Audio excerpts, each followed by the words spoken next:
Hello दोस्तों, कैसे हो आप सभी। उम्मीद करता हूँ कि आप सभी बहुत ही अच्छे होंगे। तो आज के इस नए वीडियो में हम क्लास 9th मैथ का जो हमारे पास चैप्टर नंबर 1 है संख्या पद्धति, उसका एक्सरसाइज 1.3 का प्रश्न संख्या पहला, दूसरा और तीसरा और चौथे को इस वीडियो में हम सॉल्व करेंगे। तो देखिए प्रश्न संख्या हमसे पहला क्या कह रहा है कि निम्नलिखित भिन्नों को दशमलव रूप में लिखिए और बताइए कि प्रत्येक दशमलव प्रसार किस प्रकार का है। मतलब हमें क्या करना है, ये जो हमें संख्या दी गई है इसको हमें क्या करना है, पहले तो दशमलव के रूप में लिखना है। उसके बाद जब दशमलव के रूप में आ जाएगा तो हम क्या करेंगे, हम बताएंगे कि कौन सा दशमलव प्रसार है।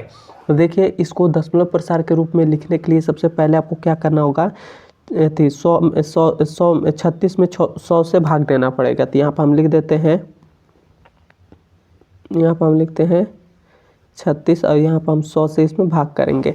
तो देखिए 100 से इसमें भाग करेंगे तो भाग नहीं जाएगा क्योंकि ये छोटी संख्या है। तो हम क्या करेंगे, जब भी छोटी संख्या आ जाती है तो हम जीरो लगाकर और एक दशमलव यहाँ पर लगा देते हैं और यहाँ पर हम एक जीरो बढ़ा देते हैं। अब इसमें भाग चला जाएगा क्योंकि बड़ा आ गया है। तो हम क्या करेंगे, 100 से इसमें भाग करेंगे तो 3 बार में जाएगा हमारे पास, तो 300 हो जाएगा। 300 हो जाएगा तो ये हमारे पास क्या आ जाएगा, तो ये हमारे पास जीरो हो जाएगा। घटाएंगे तो जीरो हो गया, 6 में से जीरो जाएगा तो 6 आ जाएगा और ये हमारे पास 3 में से 3 गया तो कट जाएगा। अब देखिए अब हमारे पास फिर से ये जो संख्या है ये छोटी आ गई है। तो हम क्या करेंगे, यहाँ पर दशमलव लगाए हैं तो हम एक जीरो बढ़ा सकते हैं। तो हमने एक जीरो बढ़ा लिया। 100 का पहाड़ा जब 6 बार पढ़ेंगे तो हमारे पास कितना आ जाएगा, 600 आ जाएगा। तो ये 600 आ गया और हमारा शेषफल कितना आ गया, जीरो हो गया, मतलब पूरा कट गया। तो हमारे पास शेषफल हमारा जब जीरो हो जाता है, कट जाता है, पूरे भाग चला जाता है, तो जो संख्या हमको मिली है यही हमारा इस संख्या का दशमलव प्रसार है। तो दशमलव रूप में हमारा ये लिखा गया। अब ये जो हमारे पास संख्या पूर्ण मतलब शेषफल हमारे पास जीरो बचा है, तो ये कौन सा दशमलव प्रसार है, तो हमें बताना भी है कि कौन सा दशमलव प्रसार है। तो हम कह सकते हैं कि ये जो दशमलव प्रसार है, दशमलव प्रसार शांत है। मतलब शेषफल जब जीरो आ जाता है तो हमारे पास दशमलव प्रसार क्या होता है, वो शांत दशमलव प्रसार होता है। और जब हमारे पास शेषफल जीरो नहीं आता है, वो बढ़ता ही जाता है, तो वह हमारे पास अशांत दशमलव प्रसार होता है। आप चाहेंगे तो ऐसे भी भाग देकर आप कर सकते हैं, या आपको यदि आपको नॉलेज है, मतलब एक मैं आपको ट्रिक बता रहा हूँ। देखिए जब भी आपको कितना भी ऊपर संख्या दी गई हो और नीचे हमारे पास 100 हो, 1000 हो, 2000 से हो, मतलब यहाँ पर एक हो और उसके आगे कितना भी जीरो अगर हो, तो आप क्या करिएगा, ये जीरो का स्थान पर 6 लिख दीजिएगा। तो ये 6 हमने लिख दिया, इस जीरो का स्थान पर 3 को आपने लिख दीजिएगा और ये जो 1 है इसके स्थान पर एक आप पॉइंट दे दीजिएगा और उसके बाद जीरो लिख दीजिएगा और वो आपका दशमलव रूप में व्यक्त हो जाएगा। क्लियर है। तो मैं आशा करता हूँ कि आपको पहला नंबर सवाल समझ में आ गया होगा। अब हम क्या करते हैं, अब हम दूसरे वाले सवाल को सॉल्व करते हैं। देखिए 1/11 है, इसको भी हम दशमलव के रूप में व्यक्त करेंगे। तो हमारे पास ये इस प्रकार से यहाँ पर 1 हो जाएगा और यहाँ पर 11 हो जाएगा। देखिए तब 11 से इसमें 1 में भाग देंगे तो नहीं जाएगा। तो हम क्या करेंगे, हम यहाँ पर एक जीरो लगाएंगे और एक दशमलव बढ़ा लेंगे, तब ये हमारे पास क्या हो गया, एक जीरो बढ़ गया। अब देखिए अब हम यहाँ पर एक दशमलव लगा दिए हैं, तो हम यहाँ पर एक जीरो बढ़ा सकते हैं अपने मन से। तो हम यहाँ पर अपने मन से एक जीरो बढ़ा लिए। अब 11 से इसमें भाग देंगे तो हमारे पास 9 बार में जाएगा। सॉरी, यहाँ पर हम एक जीरो बढ़ाएंगे तो यहाँ पर भी हमको क्या करना होगा, जीरो बढ़ाना होगा। क्लियर है। यहाँ पर भी हम जीरो बढ़ा देंगे। अब हम क्या करेंगे, अब हम 11 से 100 में भाग करेंगे तो हमारे पास कितनी बार में जाएगा, तो हमारे पास 99, 9 बार में जाएगा, 99 आएगा। तो ये हमारे पास 99 आ गया और इसमें से 99 में से 100 में से 99 घटाएंगे तो हमारे पास क्या बचेगा, हमारे पास 1 बचेगा। फिर से हमारे पास यहाँ पर क्या है, 11 से 1 में भाग नहीं जाएगा। तो हम क्या करेंगे, एक जीरो अपने मन से बढ़ा लेंगे क्योंकि दशमलव हमने लगाया है। अब हमारे पास फिर भी छोटा है, तो फिर से अब हम एक जीरो बढ़ाएंगे तो हम यहाँ पर भी एक जीरो लगाएंगे। अब फिर से 11 से 100 में भाग करेंगे तो हमारे पास 9 बार में जाएगा तो 99 हो जाएगा और ये कितनी बचेगा, 100 में से 1 गया तो 1 बचेगा। 100 में से 99 गया तो 1 बचेगा, तो फिर से हमारे पास 1 आ गया, तो हमारे पास शेषफल जो हमारे पास है ये बार बार 1 आता ही जाएगा। तो ये जो हमारे पास संख्या जो है 0.0909 ये संख्या आती ही रहेगी। तो हम इसको किस प्रकार लिख सकते हैं, तो हम इसको इस प्रकार लिख सकते हैं 0.09, इसके ऊपर हम बार दे देंगे। बार हमने क्यों दिया, क्योंकि ये 0.9 जो है ये बार बार रिपीट हो रहा है, तो ये कौन सा दशमलव प्रसार होगा, तो ये अशांत दशमलव प्रसार होगा। तो हम यहाँ पर लिख देंगे कि दशमलव प्रसार अशांत है, और ये अशांत है, और ये जो संख्या है ये बार बार रिपीट हो रही है। तो बार बार जब रिपीट हो रही है तो क्या होगी, वो आवृत्ति हो रही है। तो यहाँ पर हम लिख देंगे और आवृत्ति है, तो यहाँ पर हम लिख देंगे आवृत्ति है।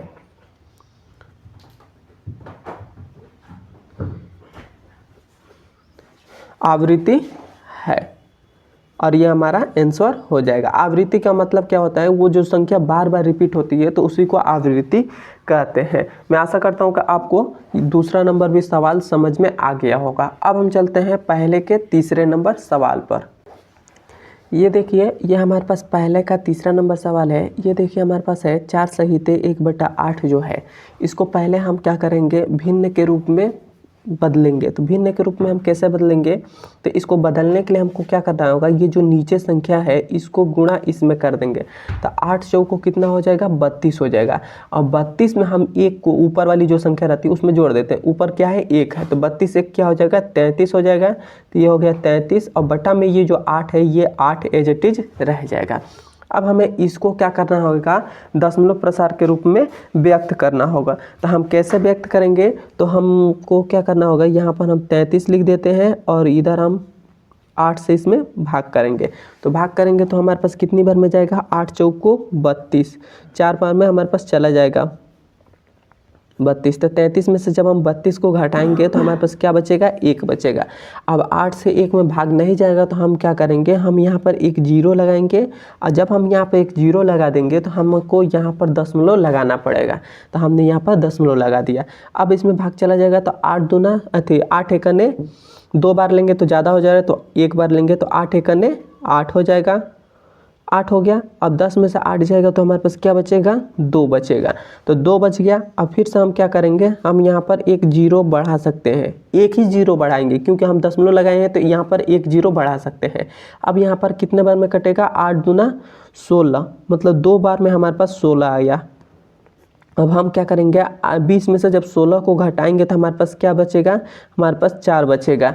अब हमारे पास फिर से 4 आ गया, फिर से छोटा आ गया, तो हम एक 0 बढ़ा सकते हैं क्योंकि दशमलव लगाए हैं। एक ही 0 बढ़ाएंगे, अधिक नहीं, एक और 0 लगाएंगे तो यहाँ पर हमको 0 लगाना पड़ेगा, ये बात ध्यान में रखिएगा।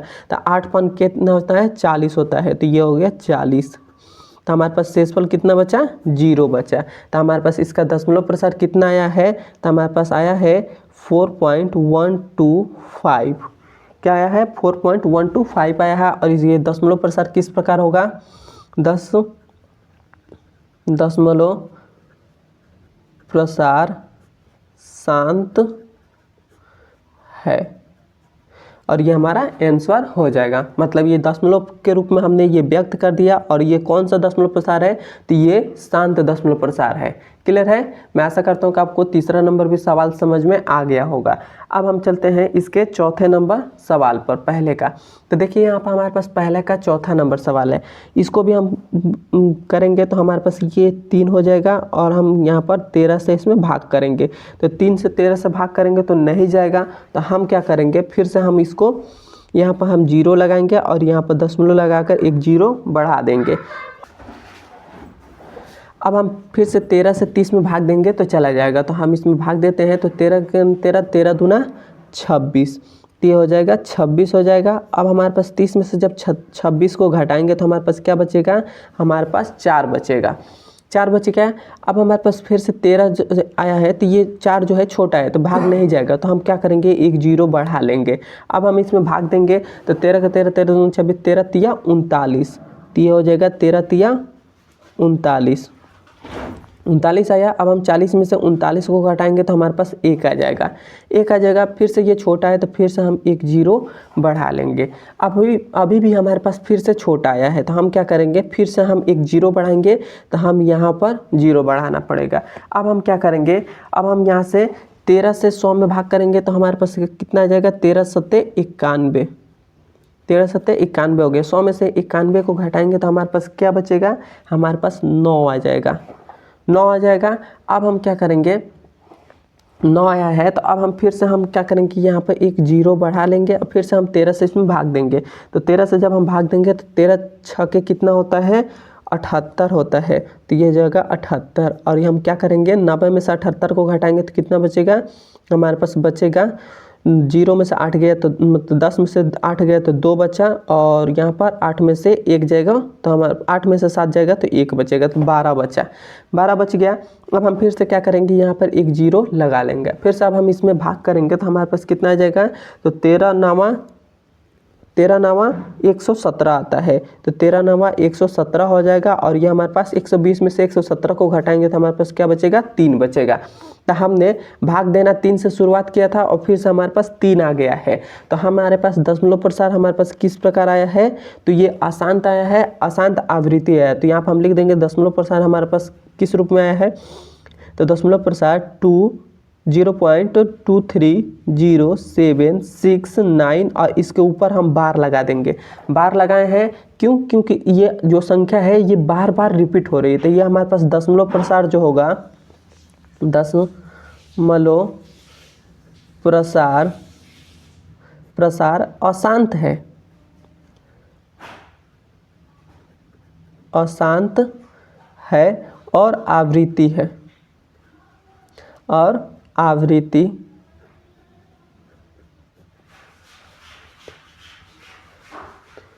है। और ये हमारा आंसर हो जाएगा। मैं आशा करता हूँ कि आपको ये चौथा नंबर भी सवाल समझ में आ गया होगा। अब हम 5वें नंबर सवाल को सॉल्व करते हैं। तो देखिए हम यहाँ पर थोड़ा सा साइड में ले लेते हैं। यहाँ पर देखिए हमारे पास क्या है, 2/11 है। तो यहाँ पर हम 2 ले लेते हैं और इधर हम 11 ले लेते हैं। तो देखिए 11 से 2 में भाग देंगे तो नहीं जाएगा, तो हम यहाँ पर 0 लगाएंगे और दशमलव लगाएंगे। यहाँ पर हम एक 0 बढ़ा लेंगे। अब भाग चला जाएगा तो 11 दूना 22 अधिक हो जा रहा है, तो हम एक ही बार में लेंगे तो 11 एकने 11 हो जाएगा। 20 में से जब हम 11 को घटाएंगे तो हमारे पास क्या बचेगा, हमारे पास 9 बचेगा। तो 9 हो गया। फिर से अब हमारे पास 11 से 9 में भाग नहीं जाएगा क्योंकि ये संख्या छोटी है, तो हम क्या करेंगे, एक 0 बढ़ा लेंगे। अब हम इसमें भाग देंगे तो 11 8 क्या होता है, 88 होता है। तो ये हो जाएगा 88 आ जाएगा, 88 आ जाएगा। अब हम इसमें से घटाएंगे, 90 में से 88 को घटा देंगे तो हमारे पास क्या बचेगा, हमारे पास 2 बचेगा। तो 2 बच गया। अब हमने शुरुआत कहाँ से किया था, 2 से भाग के करना शुरुआत किया था, फिर से 2 पर आ गया है। तो ये हमारे पास क्या हो जाएगा, तो इसका दशमलव प्रसार हमारे पास आ जाएगा 0.18। इसके ऊपर बार हो जाएगा क्योंकि हमने 2 से फिर से भाग करेंगे तो हमारे पास क्या आ जाएगा, 1818 आता ही रहेगा। तो उसी के लिए हम इस पर बार लगा देंगे। बार लगा देंगे तो हमको मतलब इसका मतलब बार का मतलब होता है कि ये संख्या बार बार रिपीट हो रही है। तो यहाँ पर हम लिख देंगे कि दशमलव प्रसार, यहाँ पर लिखेंगे दशमलव प्रसार अशांत है और आवृत्ति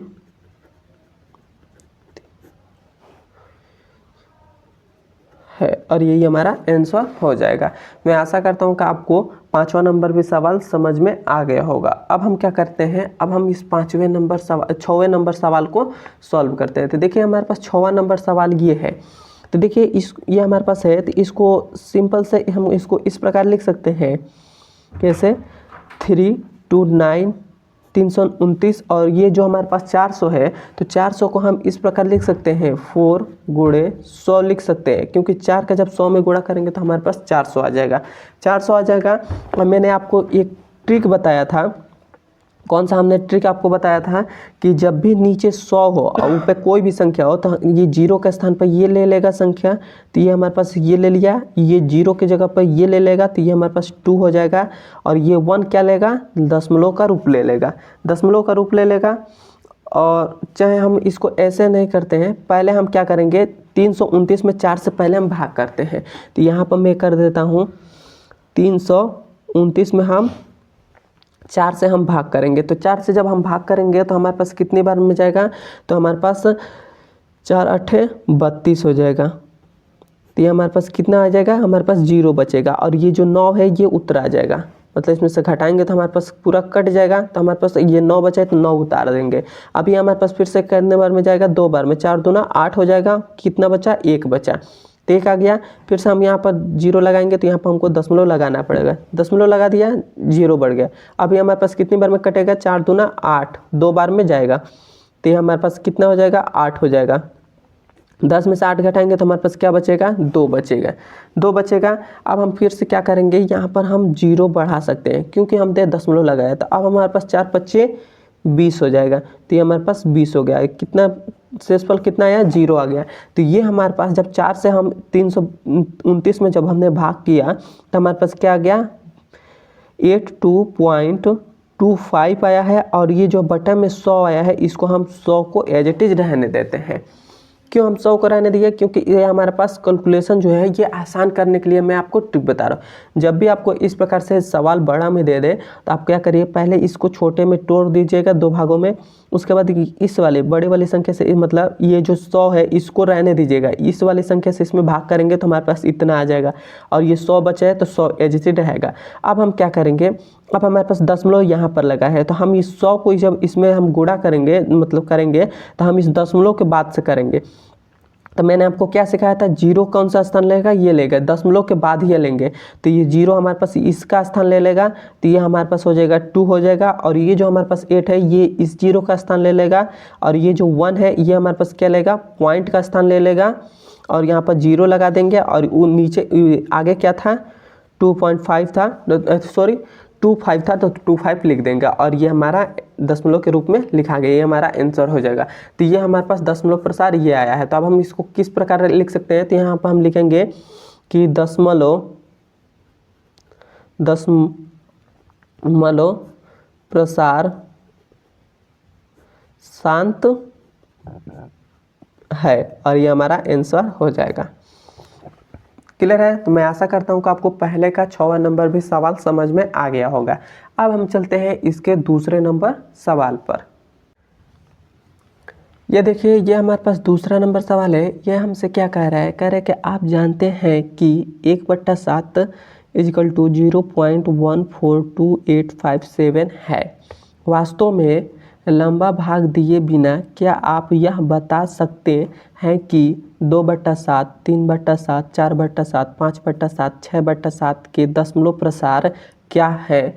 यदि हाँ तो कैसे? मतलब हमें क्या करना है, जिस प्रकार से ये 1/7 का यह दशमलव प्रसार ये हमारे पास आया है, उसी प्रकार से 2/7, 3/7, 4/7, 5/7, 6/7 का हमें दशमलव प्रसार लिखना है। तो हम कैसे लिखेंगे, तो सबसे पहले इसको हम, और हमें क्या कहा है कि लंबा भाग दिए बिना, मतलब हमको लंबा भाग दिए बिना ही बताना है। तो हम कैसे बताएंगे, तो सबसे पहले तो हमको यहाँ पर क्वेश्चन में जो दिया है उसको पहले लिख लेंगे। तो यहाँ पर हमने लिख दिया दिया है, दिया हमने लिख लिया। हमको क्या दे दिया है, तो हमको 1/7 का मान कितना दे दिया है, 0.142857। यहाँ पर एक छोटा सा मैंने मिस्टेक कर दिया है, इसके ऊपर बार था तो हमने बार लगाना भूल गया है। यहाँ पर बार हम लगा देंगे। क्लियर है, ये हमने बार लगा दिया क्योंकि क्वेश्चन में ये उसके ऊपर बार था, हम नहीं लिखे हैं, उसके लिए सॉरी। तो ये हमारे पास हमको ये दे दिया है। अब हमको क्या करना है, 2/7 का मान निकालना है। तो यहाँ पर हम लिखे हैं 2/7। ये हम पहले वाले को सॉल्व करें, पहले ये इसको। तो देखिए 2/7 को हम क्या लिख सकते हैं, इसको हम इस प्रकार लिख सकते हैं 2 × 1 और ये बटा में 7 हो जाएगा। क्लियर है। अब देखिए, अब हम क्या करेंगे, इस 2 को तो एज इट इज रहने देते हैं और ये गुणा है तो गुणा हो गया। 1/7 का मान हमारे पास क्या आया है, तो हमारे पास आया है 0.142857, इतना आया है। और इसके ऊपर बार है तो बार हम लगा देंगे, इतना हो गया। अब हम क्या करेंगे, अब हम इस 2 का इसमें गुणा कर देंगे। तो गुणा करेंगे तो हम कैसा हो जाएगा, तो इसका हम पहले 7 दूना 14 का क्या हो जाएगा, 4 हो जाएगा, हासिल 1, 5 दूना 10, 1 हासिल 11 हो जाएगा। तो 11 का 1 हासिल 1, 8 दूना 16 1 हासिल, 17 का 7 हासिल 1, 2 दूना 4 1 हासिल 5 और 4 दूना 8, तो ये हो जाएगा 8, 1 दूना 2 तो 2 और यहाँ पर दशमलव है तो दशमलव और 0 से नहीं है 0 और इसके ऊपर बार हम लगा देंगे। तो हमारे पास 2/7 का मान कितना आ गया 0.285714 और ये हमारा इसका आंसर हो जाएगा। अब हमें क्या कहा है 3/7 का कहा है, तो हम 3/7 का भी निकाल लेते हैं। तो ये हमारे पास दूसरा है, तो यहाँ पर हम 3/7 यहाँ पर लिख देंगे। इसको हम इस प्रकार लिख सकते हैं 3 गुणे 1/7 ये हो जाएगा। तो अब देखिए ये हमारे पास 3 एज इट इज रहेगा, गुणा का भी 1/7 का मान कितना है 0.142857 और ये इसके ऊपर बार है तो बार लगा देंगे। क्लियर है। अब हम फिर से इसमें गुणा कर देंगे तो 7 त्रिका 21 का 1 हो जाएगा हासिल 2, हासिल 2, 5 तिया 15 और 2 कितना हो जाएगा 17 का 7 हो जाएगा हासिल 1, 8 त्रिका 24 1 हासिल, 25 का 5 हासिल 2, 2 तिया 6 और 2 हासिल, तो 6 2 8 हो जाएगा और हमारे पास 4 तिया 12 हो जाएगा, तो 12 का 2 हासिल 1 और 1 तिया 3 तो 3 हो जाएगा, 3 और 1 हासिल जो बचा वो 4 हो जाएगा और ये 1 का दशमलव है तो दशमलव और 0 का 3 में गुणेंगे तो 0 ही हो जाएगा और इसके ऊपर हम बार लगा देंगे तो ये हमारे पास आ जाएगा। तो हमारे पास 3/7 का कितना आया है 0.428571 आया है और ये हमारे पास इसका भी आंसर ये हो जाएगा। अब हम क्या करते हैं, अब हम तीसरे वाले को देखते हैं। तीसरा हमारे पास क्या है 4/7 है, तो 4 को हम एजिटी लिखते हैं और यहाँ पर 7 लिख देते हैं। तो इसको हम क्या लिख सकते हैं, इसको हम 4 गुणे 1/7 लिख सकते हैं, बिल्कुल लिख सकते हैं। अब हम क्या करेंगे, ये तो 4 को एजिटिव रहने देते हैं, गुणे 1/7 का मान कितना आया है 0.142857 आया है, इतना है। इसके ऊपर बार है तो बार हम लगा देंगे। अब हम इसका गुणा करते हैं, तो जब हम गुणा करेंगे तो 7 त्रिका के 7 चौको 28 का 8 हासिल कितना बचा 2, 5 चौको 20 20 और हासिल 2 22 का 2 हो जाएगा, 2 हासिल बचेगा। 8 चौको 32 और 32 और 2 हासिल कितना हो जाएगा 34 का 4 हासिल 3, 8 दूना मतलब 2 चौको 8 8 और 3 कितना हो जाएगा 11 का 1 हासिल 1 और 4 चौको 16 1 हासिल, 17 का 7 हासिल 1 और 1 4 4 और 1 हासिल 5, तो ये हो जाएगा 5। उसके बाद से ये दशमलव है तो दशमलव 0 का 4 में गुणा करेंगे तो ये हो जाएगा 0 हो जाएगा और इसके ऊपर हम बार लगा देंगे। तो ये हमारे पास कितना आ गया, इसका हमारे पास 4/7 का मान कितना आया है 0.571428 आया है और ये हमारा आंसर हो जाएगा। मैं उम्मीद करता हूँ कि ये जो हमारे पास 2 सवाल बच रहे हैं, चौथा और पाँचवा, चौथा हमारे पास क्या है 5/7 और पांचवा क्या है 6/7, इन दोनों का मान आप मुझे कमेंट में बताएंगे कि कितना आया है और मैं उम्मीद करता हूं कि आपको ये दोनों ही सवाल अपने मन से लगाकर मुझे कमेंट में बताएंगे कि इन दोनों का आंसर कितना आया है। तो आप ये दोनों आप होमवर्क है आपका। अब हम चलते हैं इसके तीसरे नंबर सवाल पर। ये देखिए ये हमारे पास तीसरा नंबर सवाल है। यह हमसे क्या कह रहा है कि निम्नलिखित को P/Q के रूप में व्यक्त कीजिए जहां P और Q पूर्णांक है तथा Q नॉट इक्वल टू 0। मतलब हमको क्या करना है, इस संख्या को हमें क्या करना है P/Q के रूप में व्यक्त करना है और ये जो Q नॉट इक्वल टू 0 मतलब Q का मान कभी भी 0 नहीं हो सकता है, यह हमें क्वेश्चन में कह दिया है। तो हम इसको कैसे सॉल्व करेंगे, इसको P/Q के रूप में कैसे लाएंगे, तो सबसे पहले हम यहाँ पे लिखेंगे कि माना यहाँ पर हम लिख लेंगे और यहाँ पर क्या करेंगे x बराबर हम क्या मान लेंगे कि ये x का मान ये है 0.6, इसके ऊपर बार है मतलब 6 आता ही जाएगा, मतलब इस प्रकार से 6 आता जाएगा। इसको मान लेते हैं कि ये हमारे पास समीकरण नंबर 1 है। अब हम क्या करेंगे, हमें इस दशमलव को हमें इस यहाँ से उठाकर यहाँ पर लाना है। अब हमें क्यों लाना है? क्योंकि जितने दशमलव के बाद यदि एक अंक होंगे, एक अंक के ऊपर बार होगा तो हम क्या करेंगे, हम 10 से इसमें गुणा करेंगे। यदि 2 अंक पर बार होगा तो हम 20 क्या करेंगे, 1000 से गुणा करेंगे, 100 से गुणा करेंगे। 3 अंक पे होगा तो हम 1000 से गुणा करेंगे। इसी प्रकार करते हैं। तो हमको क्या करना है, एक अंक है तो हम क्या करेंगे, इसमें 10 से हम गुणा कर देंगे। तो लिखेंगे समीकरण एक में 10 से गुणा करने पर गुणा करेंगे। 10 से क्यों गुणा कर रहे हैं? क्योंकि हमारे पास दशमलव के बाद एक अंक के ऊपर बार लगा है, एक ही अंक के ऊपर बार लगा है तो हम उसी लिए 10 से करेंगे। यदि 2 अंक के ऊपर बार लगा होगा तो हम 100 से गुणा करेंगे। यदि 3 अंक के लगा होगा तो हम 1000 से गुणा करेंगे। इसी प्रकार करते हैं। तो हम क्या करेंगे, समीकरण नंबर 1 में हम 10 से गुणा करेंगे तो इसमें जब 10 से गुणा करेंगे तो ये हो जाएगा हमारे पास 10x हो जाएगा, इक्वल टू इसमें 10 से गुणा करेंगे तो 10x हो जाएगा। और इसमें जब हम 10 से गुणा करेंगे तो ये जो हमारे पास पॉइंट है ये यहाँ पर चला आ जाएगा। तो ये हमारे पास आ जाएगा 6.666 एज इट इज चलता जाएगा। तो इसको मान लेते हैं कि हमारे पास समीकरण नंबर 2 है। 2 हो गया। अब हम क्या करेंगे, समीकरण 2 में से हम क्या करेंगे, 1 को हटा देंगे। तो यहाँ पर हम लिखेंगे समीकरण 2 माइनस 1। तो हम 2 में से 1 को घटाएंगे तो समीकरण नंबर 2 हमारे पास क्या है, 10x इक्वल टू में 6.666 एज इट इज है। ये हमारे पास समीकरण नंबर 2 है। और हम समीकरण नंबर 1 क्या है, x equal to 0.666 as it is है। ये हमारे पास समीकरण नंबर 1 है। इसमें हम घटाएंगे तो हमारे पास क्या हो जाएगा, तो देखिए 10x में से 1x घटा देंगे तो हमारे पास कितना बचेगा, 9x बचेगा। तो 9x हो जाएगा। अब देखिए दशमलव के बाद हमारे पास 6 है, यहाँ पर भी दशमलव के बाद 6 है। तो 6 में से 6 जाएगा तो कितना बचेगा, 0 बचेगा। तो ये तो हमारे पास पूरा कट गया। अब हमारे पास क्या है, ये हमारे पास दशमलव के बाद ये 6 है, ये 0 है। तो 6 में से 0 घटाएंगे तो हमारे पास क्या बचेगा, 6 ही बचेगा। तो 6 हो गया। तो ये हमारे पास x बराबर यहाँ पर 6 हो जाएगा। ये जो हमारे पास 9 जो है ये गुणा में है, इसको इधर हमने भेज दिया तो इधर हमारे पास भाग में आ जाएगा। अब हम क्या करते हैं, इसको काट देते हैं। तो ये हमको काटेंगे तो कितने बार में, 3 दूना 6 और 3 तिरिका 9। तो x का मान कितना आ गया, 2/3 आ गया।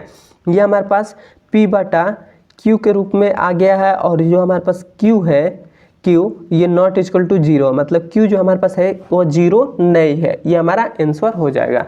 तो इसी प्रकार से हम करते हैं, मतलब p/q के रूप में व्यक्त करते हैं। हमने p/q के रूप में तीसरे का पहले नंबर को सॉल्व कर दिया। अब हम दूसरे नंबर को सॉल्व करेंगे। तो देखिए हमारे पास ये दूसरा नंबर है, इसको भी हम p/q के रूप में व्यक्त करेंगे। तो सबसे पहले हम यहाँ पर लिखेंगे कि माना, पहले चीज़ आप यही लिखिएगा, माना x बराबर हमारे पास क्या हो जाएगा, ये 0.47 7 के ऊपर बार लगा है तो मतलब 7 हमारे पास बार बार आएगा। तो ये 7 एज इट इज हो जाएगा और ये समीकरण नंबर 1 हो जाएगा। क्लियर है। अब हम क्या करेंगे, अब हम समीकरण नंबर 1 में हम क्या करेंगे, आपको मैंने पहले ही बताया था कि दशमलव के बाद जितने भी संख्या होंगे उसके ऊपर देखेंगे कितने ऊपर बार है। तो एक संख्या के ऊपर बार है तो हम इसमें 10 से गुणा करेंगे। तो 10 से हम गुणा करेंगे तो हमारे पास क्या हो जाएगा, तो यहाँ पर लिखेंगे समीकरण 1 में 10 से गुणा करने पर, जब 10 से गुणा करेंगे तो हमारे पास कितना हो जाएगा, ये हो जाएगा 10x और ये हमारे पास क्या हो जाएगा, पॉइंट यहाँ पर आ जाएगा। तो ये हमारे पास आ जाएगा 4.777 एज इट इज चलता जाएगा। इसको मान लेते हैं समीकरण नंबर, ये हमारे पास 2 है, 2 मान लिए। अब हम क्या करेंगे, समीकरण 2 में से 1 को घटा देंगे। तो यहाँ पर हम लिखेंगे समीकरण 2 माइनस 1। समीकरण 2 में से हम 1 को घटा रहे हैं तो 2 हमारे पास क्या है, 10x और इक्वल टू में ये हमारे पास क्या है 4.777 और जैसे है, ये समीकरण नंबर 2 है। समीकरण नंबर 1 क्या है, x equal to 0.477 as it is चलता है और ये समीकरण नंबर 1 है। इसमें से हम घटाएंगे तो हमारे पास क्या बचेगा, 10x में से हम 1x घटाएंगे तो हमारे पास बचेगा 9x बचेगा, 9x बचेगा। ये देखिए ये हमारे पास यहाँ से यहाँ से हमारे पास 7 7 है, यहाँ से भी 7 7 है, तो 7 में से 7 घटाएंगे तो कट जाएगा। और ये जो हमारे पास है 7 में से जब 4 घटाएंगे तो हमारे पास क्या बचेगा, हमारे पास 3 बचेगा, तो 3 हो जाएगा। और ये दशमलव है तो दशमलव यहाँ पर लगा देंगे, 4 में से 0 करेंगे तो 4 हो जाएगा। तो हमारे पास आ गया 4.3 आ गया, 4.3 आ गया है। अब हम क्या करते हैं, अब हम इस 9 को भी इधर भेज देते हैं, तो x बराबर ये हमारे पास क्या हो जाएगा 4.3 और बटा में 9 हो जाएगा, 9 हो गया।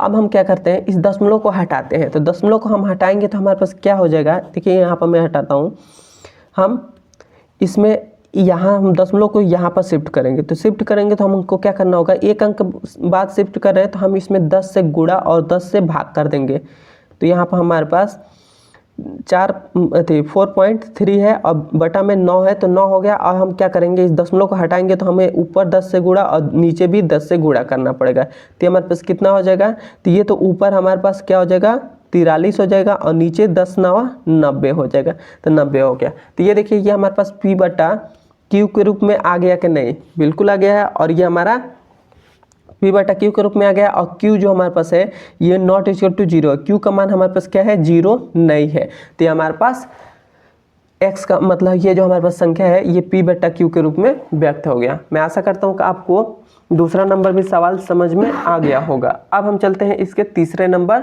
सवाल पर। अब देखिए ये हमारे पास तीसरा नंबर सवाल है, इसमें हमारे पास है 0.001 इसके ऊपर बार लगा है, हमें इसको भी P बटा Q के रूप में व्यक्त करना है। तो पहले हम क्या करेंगे, पहले हम लिखेंगे कि माना लिखेंगे और उसके बाद x बराबर हम क्या मान लेंगे कि हमारे पास 0.001001001 एज इट इज चलता जाएगा। और इसे मान लेंगे समीकरण नंबर 1। ये बार का मतलब क्या है कि 001 ए से चलता जा रहा है, तो हमने इसको मान लिया। अब हम क्या बोलेंगे, अब हम इस समीकरण नंबर 1 में हम 1000 से गुणा करेंगे। क्यों 1000 से गुणा करेंगे, क्योंकि ये दशमलव के बाद 3 अंक है और तीनों अंक के ऊपर बार है, तो 3 अंक के ऊपर बार है तो हम 1000 से गुणा करेंगे। तो यहाँ पर लिखेंगे समीकरण 1 में 1000 से गुणा करने पर, जब हम 1000 से गुणा करेंगे तो हमारे पास क्या आ जाएगा, तो ये हमारे पास आ जाएगा 1000x इजकल टू, इसको जब हम 1000 से गुणा करेंगे तो ये जो दशमलव है ये यहाँ पर आ जाएगा। तो हमारे पास 1.001 फिर से 001 एज इट इज चलता जाएगा। तो ये हमारे पास समीकरण नंबर 2 हो गया। अब हम क्या करेंगे, समीकरण 2 में से हम 1 को घटा देंगे, तो हम यहाँ पर लिखते हैं समीकरण 2 माइनस 1। तो 2 में से हम 1 को घटा रहे हैं, तो समीकरण नंबर 2 हमारे पास क्या है 1000x है और उसके बाद क्या है 1.001 एज इट इज है, ये समीकरण नंबर 2 है। और समीकरण नंबर 1 क्या है, x equal to 0.001 as it is वो है, समीकरण नंबर 1 है।